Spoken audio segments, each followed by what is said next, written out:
जय गुरु जी संगत जी, मेरे यूट्यूब चैनल गुरु जी 13 ब्लेसिंग पर आपका हार्दिक स्वागत है। जय गुरु जी। संगत जी, आप सभी जानते हैं कि मैं डेली आपके साथ में गुरु जी की पावन पुस्तक दिव्य आभा के सत्संग शेयर कर रही हूँ। आज उसी कड़ी को आगे बढ़ाते हुए आज का जो सत्संग है वह है आदरणीय श्री राजेश कौशिक अंकल जी का, जो कि जर्मनी से। संगत जी, आप सभी जानते हैं कि गुरु जी के ड्रीम दर्शन हर किसी को नहीं होते। हम ये सोच लें कि हम सोचकर सोएं कि गुरुजी प्लीज में अपने ड्रीम में दर्शन दे दीजिए, ऐसा कभी नहीं होता। गुरुजी का ड्रीम में आना उनका सिर्फ ड्रीम दर्शन नहीं है, साक्षात गुरुजी आपके सामने आते हैं और आपको दर्शन देते हैं। और जब ड्रीम में गुरुजी के दर्शन होते हैं संगत जी, उसके पीछे कुछ ना कुछ एक उद्देश्य होता है गुरुजी का, जो कि हमें बहुत बाद में समझ में आता है। हमारे मन में बहुत सारी परेशानियां हैं, उलझने हैं, बहुत चीजें लगी हुई हैं। हम अपनी उलझनों को सॉल्व करने के लिए गुरु जी के बड़े मंदिर जाते हैं, गुरु जी से अरदास लगाते हैं, अमृत वेला भी संभालते हैं। फिर भी कई बार हमें ऐसी समस्याएं लगी रहती हैं कि जिनका समाधान हमसे नहीं हो पाता। अब फिर थक हार कर फिर गुरु जी की शरण में जाते हैं, उनसे अरदास लगाते हैं। जो जो कार्य हमारे हमसे होते हैं, पॉसिबल है जो करने, वो हम सब करते हैं। मंदिर भी जाते हैं, दर्शन भी करते हैं।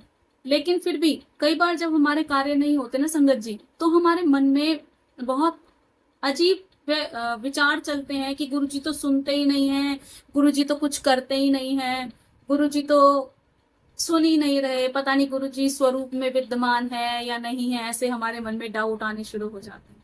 आप सभी जानते हैं, जब गुरु जी का स्वरूप आपके घर में आता है तो साक्षात गुरु जी आपके घर में विराजित हो जाते हैं। और संगत जी, बहुत प्यारा सत्संग है आज का। स्वप्न में दर्शन देना कैसे समस्याओं का निदान करता है, उसी का वर्णन किया गया है। और सत्संग शुरू करने से पहले हम गुरु जी का मंत्र जाप कर लेंगे। ओम नमः शिवाय, शिव जी सदा सहाय। ओम नमः शिवाय, गुरु जी सदा सहाय। जय गुरु जी, जय जय गुरु जी। संगत जी, अंकल जी लिखते हैं, शांति स्तोत्र का अनुयायी बना। जया से विवाह के उपरांत में गुरुजी से संपर्क में आया। उनके प्रथम दर्शन मुझे 2003 में उनके जन्म दिवस पर हुए। मेरी पत्नी के परिवार के सदस्य उनके प्रति भक्ति भाव रखते थे। मैं उनके साथ गुरुजी का आशीर्वाद लेने गया था। उनको देखकर मेरे मन में ऐसा आकर्षण हुआ कि कुछ समय बाद मैं उनके दर्शन के लिए संगत में चला जाया करता था। संगत शांति का उद्गम स्थल था। गुरुजी के आने से पूर्व भी हृदय में शांति होती थी। सब उपस्थित गण शांति पूर्वक बैठे होते थे, अधिकतर हाथ जोड़कर, कुछ अपनी आंखें बंद कर कर, और कुछ चल रहे मधुर संगीत का, जो कि सत्संग हुआ करते थे, शबद कीर्तन हुआ करते थे, उनका आनंद उठाते थे। भजनों को और उनके भजनों को सुना करते थे। और कई लोग तो अपने सुर से सुर मिलाकर उन भजनों को गाया भी करते थे। सब भक्ति में वातावरण में देखता रहा था। वहां पर 100 के आसपास श्रद्धालु थे, पर चारों ओर पूर्ण सद्भावना का वातावरण बना हुआ था। सब लोग भक्ति में आनंद में डूबे हुए थे। गुरु जी के प्रवेश करते ही हम सब आनंद पूर्वक खड़े हो गए और उनके स्थान ग्रहण करने पर खुद भी बैठ गए। हलचल समाप्त होने पर सब कुछ वैसा ही हो गया जैसा उनके आने से पहले था। मैं उनको देखना चाह रहा था, पर उनकी निकलती हुई ऊर्जा इतनी तेज थी कि उन पर दृष्टि बनाए रखना असंभव सा था। अपनी हार मानकर मैंने अपनी आंखें बंद कर ली। मुझे असीम निश्चिंतता और शांति का अनुभव हो रहा था। कभी कभी वह संगत से बातें करते और हास्य विनोद भी कर रहे थे। तब से मैं शांति स्रोत का अनुयायी बन गया हूँ। जय गुरु जी, शुक्राना गुरु जी। 1 वर्ष बीत गया था और मन में दो चिंताएं हमेशा लगी रहती थी। अपने लिए एक अच्छा कार्य और अपनी बहन के लिए एक सुयोग्य वर। उन्हीं दिनों मुझे एक स्वप्न आया जिसमें मैं अपनी ससुराल वालों के साथ गुरुजी के बड़े आश्रम में आया हूँ और गुरुजी के समीप बैठ गया हूँ। तभी उन्होंने मुझे एक शिवलिंग दिया। गुरुजी ने हमें आशीर्वाद दिया है और इस तरीके से मेरा स्वप्न टूट गया। सुबह जब मैं उठाया तो मैंने अपनी पत्नी जया को अपने ड्रीम दर्शन के बारे में बताया कि मुझे स्वप्न में गुरुजी ने एक शिवलिंग दिया था। मेरी पत्नी यह सुनते ही बहुत खुश हो गई और उन्होंने कहा कि गुरुजी ने हमें साक्षात दर्शन देकर अपना आशीर्वाद दिया है। अब ये बात जब हम गुरुजी के पास गए तो मैंने गुरुजी से ये बात बोली कि स्वप्न में आपने मुझे शिवलिंग दिया। ये बात सुनकर गुरुजी बहुत प्रसन्न हुए और उन्होंने कहा जा मौज कर। थोड़े समय के बाद ही मेरे लिए एक नियुक्ति पत्र आ गया जहां मैंने अपनी नौकरी के लिए अप्लाई किया हुआ था। वहां से मुझे नियुक्ति पत्र मिला और मेरी बहन के लिए, जिसके लिए हम वर तलाश रहे थे काफी समय से, एक सुयोग्य वर का रिश्ता भी स्वतः ही हमें मिल गया। अब हमें चिंता नहीं थी। मुझे जब गुरुजी ने बोला कि जा मौज कर, यह शब्द सुनकर मुझे संतावना हुई और यह मेरे लिए बहुत पर्याप्त था कि गुरुजी सब ठीक कर देंगे।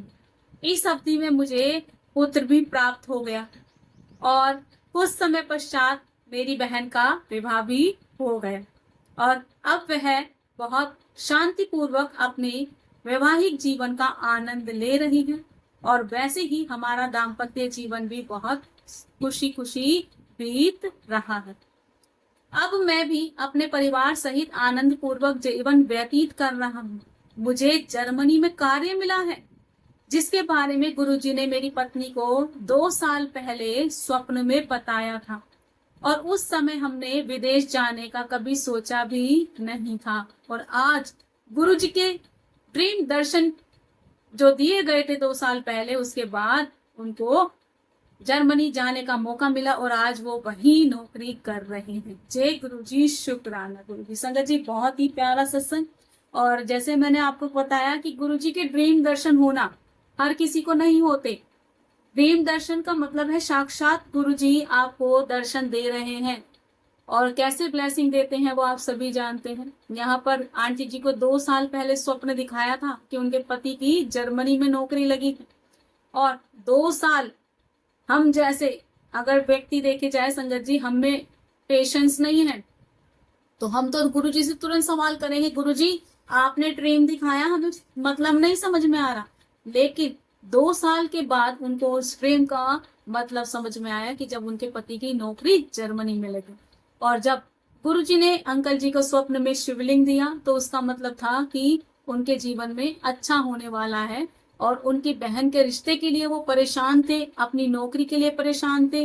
गुरुजी ने कैसे इंडिया से उनको जर्मनी भेज दिया और उनकी बहन के लिए भी बहुत अच्छा वर का रिश्ता आया और आज उनकी बहन बहुत खुश है। यहाँ पर अंकल जी कहते हैं साथ में उनको बाद में एक पुत्र की प्राप्ति भी हुई। बहन का विवाह भी अच्छे से हो गया, पुत्र की प्राप्ति भी हो गई और वो न्यूयॉर्क में जर्मनी में वो नौकरी भी लग गई। कैसे गुरुजी ने उन पर कृपा की।